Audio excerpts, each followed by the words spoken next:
ठीक, चलिए। किशोर कुणाल जी, एक तो जवाब दीजिए इन बातों का। दूसरी बात यह है कि जो लिस्ट हम बता रहे हैं, जाहिर सी बात है कि ये कोई एक दिन, आपकी सरकार 20 सालों से बिहार में है, 20 सालों से ज़्यादा वक्त हो गया है किशोर जी, तो जाहिर सी बात है कि अब बिहार की जनता, बिहार के छात्र चाहते हैं कि कोई फुल प्रूफ मैकेनिज्म बने जिससे इस तरह की घटनाएं, देखिए होता क्या है ना, परीक्षा आपने रद्द कर दी, बहुत अच्छी बात है, फिर से परीक्षा ले लेंगे। जो परेशान हुए छात्र, चलिए उसमें भी कोई बात नहीं है, लेकिन भरोसा टूटता है इस तरह की घटनाएं अगर होती हैं तो। राजेश जी, मैं सुन रहा था, सभी प्रवक्ताओं को सुना हूं, और मैं एक चीज स्पष्ट करना चाहता हूं कि ये सरकार CCC के कंसेप्ट को लागू कर रही है, उसको इम्प्लीमेंट कर रही है। करप्शन की जहां तक बात है, और ये एक एग्जाम में हो रहे करप्शन की बात हो रही है, तो आपने वो एक दौर देखा होगा जब बोर्ड ऑफिस के बच्चों को चोरी करते हुए दिखाया गया था एक फोटो में, और वो फोटो पूरे देश में पॉपुलर हुआ था, पूरे देश में वायरल हुआ था। बिहार की जगहसाई हुई थी, बिहार के लोगों को कोसा गया था। और आज आप देखेंगे तो बिहार बोर्ड एक नोबल बोर्ड के तौर पर उभरा है, जहां 17 अलग अलग स्टेट का बोर्ड बिहार के बोर्ड के किए गए कार्यों को फॉलो करते हैं और उसके द्वारा रोल मॉडल के तौर पर इस्तेमाल करते हैं।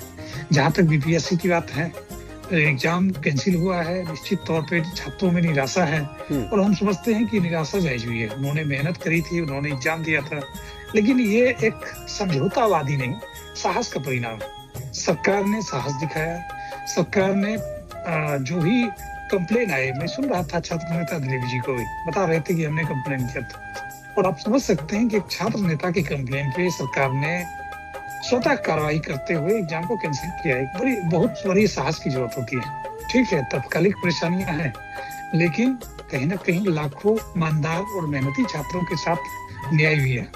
सरकार अगर चाहती, या सरकार अमूमन करती है कि पर्दे डालकर छोड़ देती है और आने वाले समय में रिजल्ट को अनाउंस कर देती, लेकिन बिहार सरकार ने बेहद ईमानदारी के साथ किया है। और चाहे पुराने जो भी एग्जाम की चर्चा हो रही थी, हमारे साथी ने चर्चा किया CHO एग्जाम की, उन्हें बता देना चाहिए और पता होना चाहिए कि एग्जाम शुरू होने से पहले ही बिहार सरकार की इकोनॉमिक ऑफेंस यूनिट ने और टेक्निकल विंग ने सेटर्स के उन अड्डों को खंगाल लिया था जहां से सेटिंग करने की बात चल रही थी, सर्वर को हैक करने की बात चल रही थी, और एग्जाम शुरू होने के पहले ही एग्जाम को कैंसिल कर दिया गया।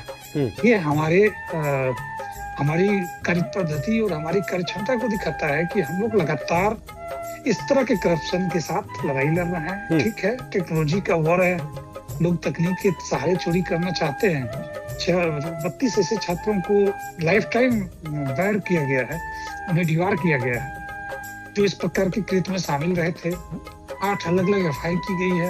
उन FIR की मदद से हम माफियाओं तक पहुंचने का प्रयास कर रहे हैं, और बहुत जल्दी न सिर्फ उन तक पहुंचा जाएगा, नए सलाखों के पीछे भेजा जाएगा, बल्कि उनकी संपत्तियों को भी जब्त किया जाएगा।